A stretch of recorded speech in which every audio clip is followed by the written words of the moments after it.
Flat Stanley story. Stanley's Flat Again, which is book 2 in the series. Here is chapter 5. Stanley had looked sad all evening, Arthur thought. At bedtime, as they lay waiting for Mr. and Mrs. Lambchop to come and say goodnight, he wondered how to cheer his brother up. It was raining hard, and he remembered suddenly the rainy evening that Stanley had snacked on raisins, and by morning had become invisible. A little-known consequence, Dr. Dan had explained, of eating fruit during bad weather. "Hear the rain, Stanley?" he said. "Better not eat any fruit." "Ha ha ha," Stanley sounded cross. "Just leave me alone, okay?" "Stanley's in a terrible mood," Arthur told Mr. and Mrs. Lambchop when they came in. "He won't even talk to me." "What's wrong, my boy?" Mr. Lambchop asked. "Nothing." Stanley put his pillow over his head. "If my picture was in the newspaper practically every day, I would be happy," Arthur said. "I mean, why?" Mrs. Lambchop hushed him. "Stanley, dear, what is troubling you?"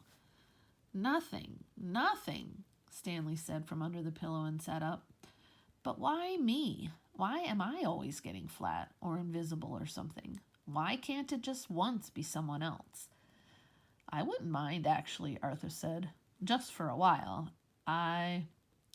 Hush, Arthur." Mrs. Lambchop put out the overhead light, lit a corner lamp, and sat by Stanley on his bed. Mr. Lambchop sat with Arthur. The gentle patter of the rain against the windows, the glow of the little lamp, made the bedroom cozy indeed. "I do see what you mean, Stanley," Mr. Lambchop said at last. "Why do these things happen to you?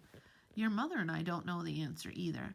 But things often happen without there seeming to be a reason. And then something else happens, and suddenly the first thing seems to have had a purpose after all." "Well put, George." Mrs. Lambchop squeezed Stanley's hand. "What we do know, Stanley dear, is that we're very proud of you and love you very much. And we understand about the flatness and all the other unexpected happenings. How upsetting it must be." "It sure is," said Stanley. "How would you like never knowing when you might get flat or invisible? Maybe someday I'll wake up 10 feet tall or 1 inch short, or with green hair or a tail or something." "I know," Mrs. Lambchop said softly, and Mr. Lambchop came and patted Stanley's shoulder. Then they kissed both boys, switched off the... Arthur spoke into the darkened room. "Stanley?" "I'm trying to sleep," said Stanley. "What?" "I was just thinking," Arthur said. "If you got invisible and then you got flat, how would they know?" "Huh?" "I don't." Stanley laughed. "Oh, I get it, about the flatness. Good one, Arthur." Arthur laughed too. "Quiet, please," said Stanley. "I am trying to sleep." "Okay," Arthur said, but he chuckled several times before he fell asleep.